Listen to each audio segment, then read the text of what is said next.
Bab 639. Posisi Kepala Klan. Winona Jiang pun mulai berpikir. Berpikir sejenak, dia pun merasa masalah ini harus memberitahu Kingston Jiang. Karena sekarang Lavin Jiang kemungkinan diserang, Dimas Jiang kabur. Sedangkan Marco Jiang tidak akan mengurus masalah keluarga Jiang. Sekarang keluarga Jiang hanya Kingston Jiang yang bisa memimpin mereka semua. Kak Kingston. Iya. Kingston Jiang memutarkan badan ke arah Winona Jiang, melihat ekspresi dia yang memendam sesuatu, pun bertanya, kenapa? Ada masalah apa?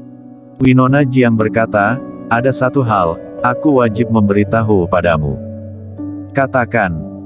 Winona Jiang berkata, tadi kakek memanggil aku pergi ke ruang rahasia bawah tanah, di sana ada gumpalan darah, kakek pun panik, tergesa-gesa kabur, aku menebak.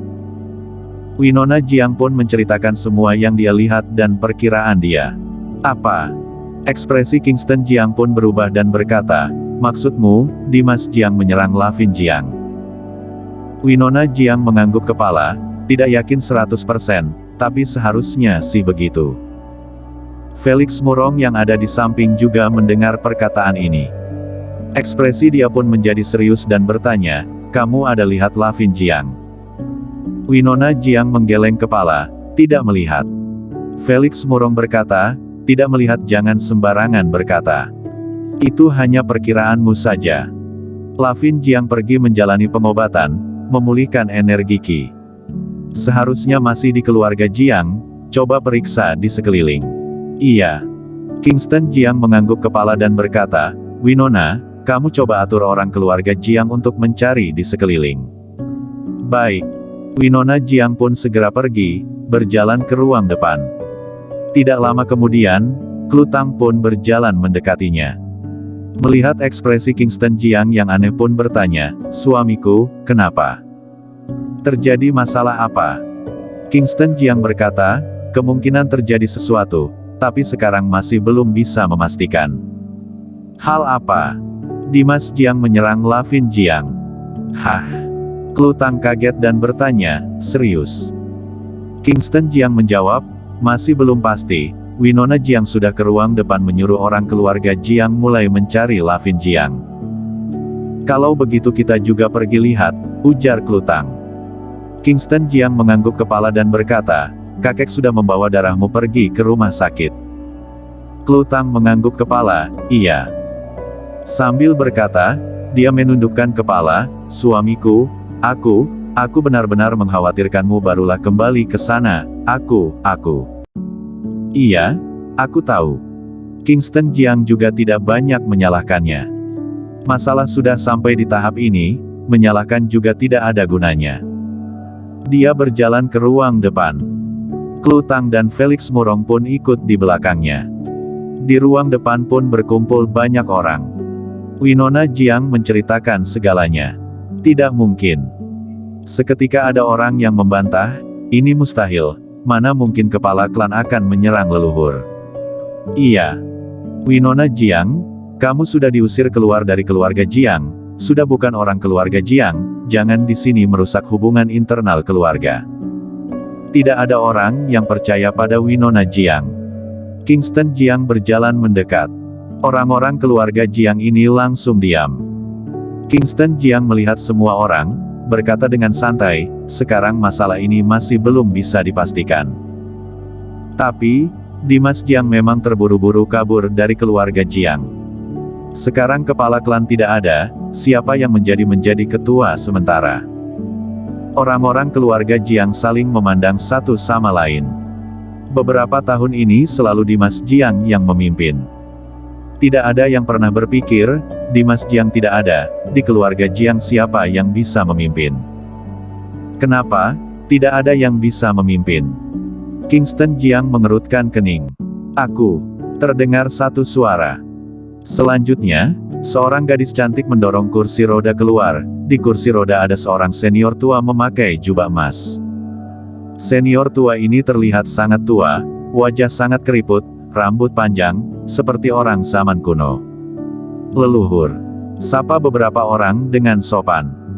Winona Jiang di samping pun berbisik, Kak Kingston, dia Louis Jiang, putra Lavin Jiang, ayah dari Marco Jiang dan Dimas Jiang. Kingston Jiang tercengang. Dia berkali-kali datang ke keluarga Jiang, tetapi tidak pernah berjumpa dengan orang ini. Juga tidak tahu, ayah dari kakeknya masih hidup. Jika dihitung, berarti kakek buyut dia. Winona Jiang berbisik lagi, kaki dan tangan leluhur cacat, jadi sangat jarang muncul di halaman rumah. Selama ini terus di tempat lain istirahat, tidak tahu kenapa hari ini muncul di halaman rumah. Oh iya, kaki dan tangan leluhur cacat karena 30 tahun yang lalu, Marco Jiang yang melukai, tidak dipotong nyawa akan melayang. Mendengar ini, Kingston Jiang pun kaget. Louis Jiang duduk di atas kursi roda, seorang gadis berusia 20-an tahun mendorong dia berjalan mendekat. Dia melihat sekilas semua orang, lalu bertanya, apa yang terjadi? Leluhur. Dennis Jiang berjalan keluar dan berkata, ceritanya seperti ini, Winona Jiang mengatakan kakek melukai leluhur Lavin Jiang. Dia juga mengatakan kakek sudah kabur, jika benar seperti ini, maka kakek adalah pengkhianat keluarga Jiang. Keluarga Jiang tidak boleh satu hari tanpa kepala. Aku merasa sudah waktunya memilih kepala klan baru untuk mengurus masalah keluarga. Hook. Dennis Jiang menegakkan punggung, batuk beberapa kali, berkata dengan lantang, menurutku keluarga Jiang tidak boleh terus tidak muncul di dunia, sekarang harus mulai menunjukkan diri di dunia.